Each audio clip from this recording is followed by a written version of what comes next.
Tomé todas mis cosas, las coloqué dentro de mi mochila y salí a la aventura.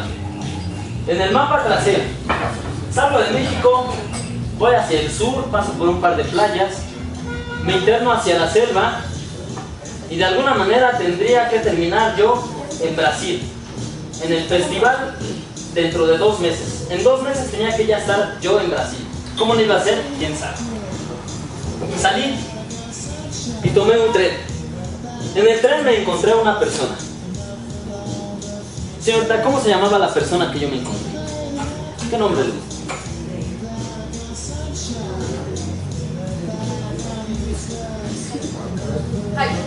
Jaime. Este hombre Jaime era un migrante. Era un migrante guatemalteco que estaba a punto de cruzar la frontera de México y que después iba a embarcarse él en un viaje similar pero hacia Estados Unidos. Yo me lo encontré casi cruzando la frontera. Estábamos de polizones en un vagón de tren a punto de ser remolcado. Él estaba escondido entre unos guacales y solo escucho un... Cuando quito la cobija que lo cubría, él me dice: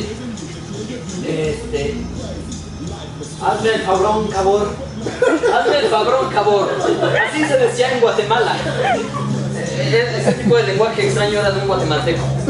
Comencé a convivir con este tipo Jaime. Decidí retrasar un poco mi viaje solo para escuchar sus increíbles historias. Jaime, como ya dije, era guatemalteco. Había dejado a una hermosa familia, a una esposa y a 2 hijos, hambrientos, con sed, con hambre de muchas cosas. Y Jaime, con todo el dolor de su corazón, se embarcó hacia Estados Unidos. No conocía el idioma, no sabía ni siquiera cómo iba a llegar, ni siquiera sabía identificar en un mapa a Estados Unidos. Pero algo lo movía, esa fuerza dentro de su corazón por su familia y por su bienestar fue suficiente para que él se embarcara.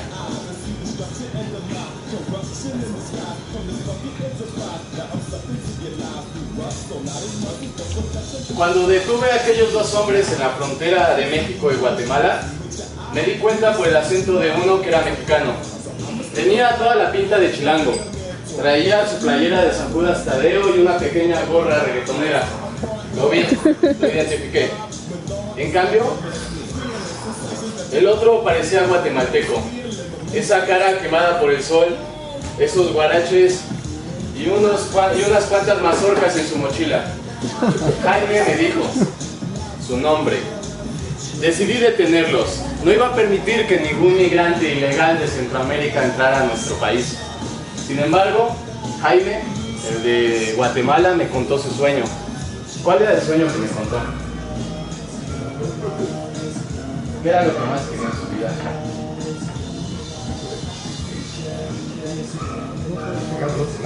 Llegar al otro lado era un sueño muy creativo para Jaime.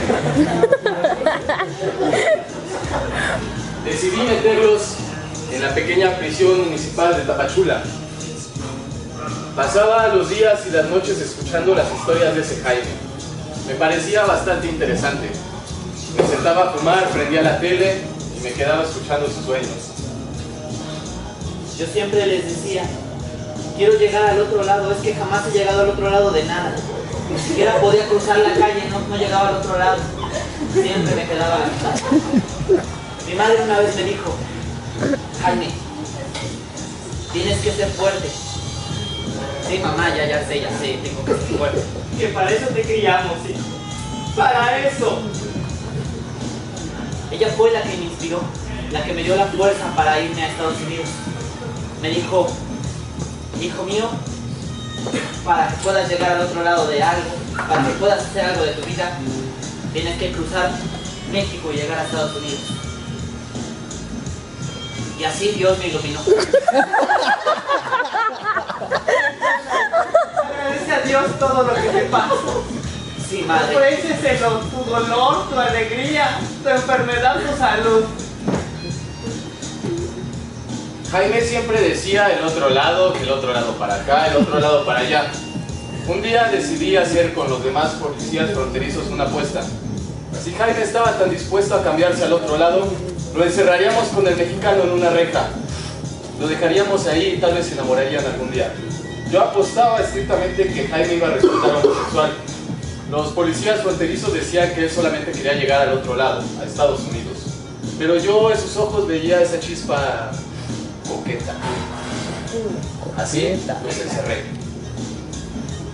Estuvimos un tiempo encerrados. Jaime comenzó a contarme sus historias.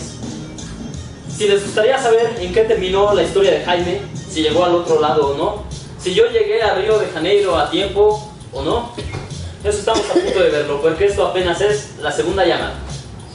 Segunda.